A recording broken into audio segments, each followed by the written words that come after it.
Welcome to part 2 of my factory farming activist video. I'm trying to spread awareness here because in my community I can't do much as a 14-year-old.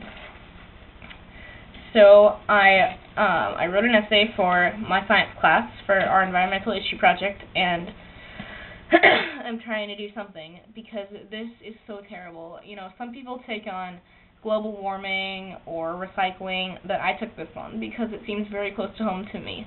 And as someone who just loves people because they're amazing and they're what makes this world worth living, I don't want them to die. And I don't want animals to die because animals just enhance the fun that people can have. So I do have a little throat issue right now because it's really dry. So my water will be accompanying me in my endeavor. This is going to be about a 4-part video, maybe longer, because it's for me to talk legibly for you. I have to go very slowly because I normally talk very, very fast. Oh my gosh, sorry, I totally just found something that I totally didn't know was here. Anyway,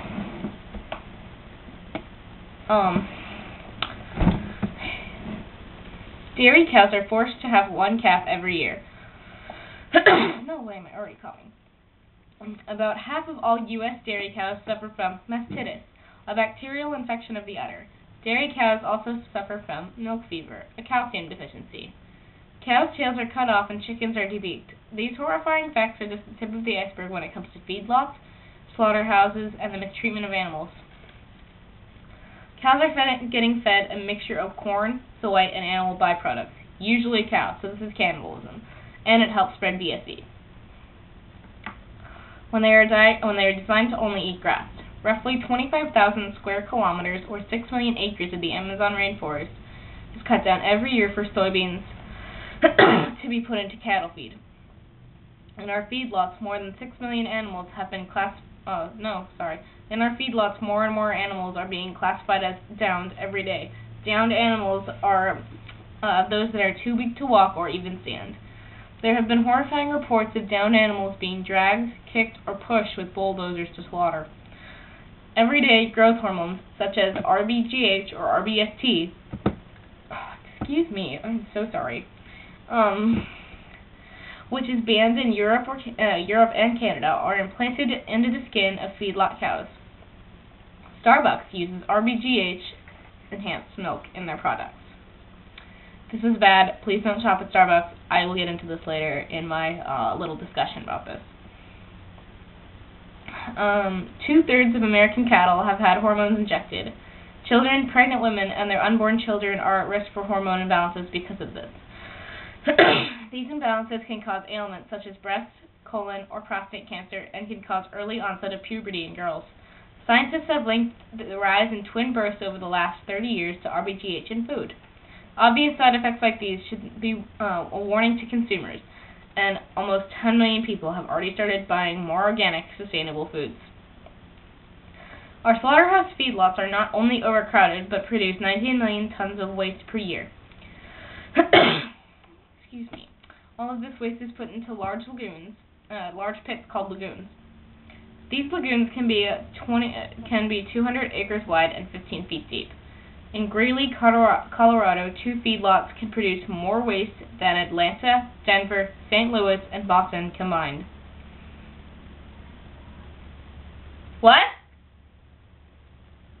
I'm sorry, my mother's watching the Patriots game and flipping out because we are still Patriots supporters. Go Pats! Hells yeah, let me check my time. 4 minutes, 15 seconds, I got time. Okay, let me just finish this paragraph and then I can probably go to another video. Lexington, Nebraska is another one of the many cities that have been tarnished by a slaughterhouse in its lagoon. We have 3 odors, a Lexington resident told a reporter: burning hair, blood, that greasy smell, and the odor of rotten eggs. Fast Food Nation, page 165. The rotten egg smell is hydrogen sulfide gas that rises from the lagoons. Ammonia and hydrogen sulfide are produced by the sheer size and close proximity of all this waste. These gases can be harmful to humans. They can cause ailments such as headaches, nausea, dizziness, asthma, and shortness of breath. High levels of these gases can cause permanent damage to the nervous system, and they can even kill. These gases can actually catch fire on their own as well. In 2004, in Milford, Nebraska, a slaughterhouse lagoon caught fire and burned for 4 months. It was 4 million pounds and 30 feet high.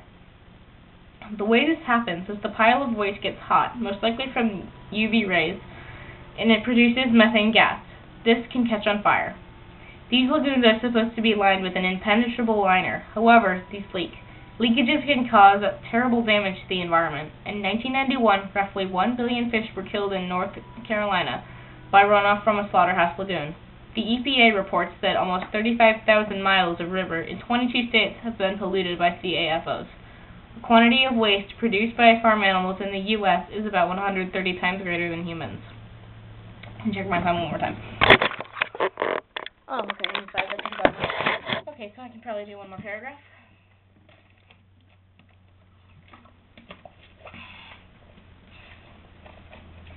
The feedlots aren't our only problem. The slaughterhouses themselves are an environmental issue.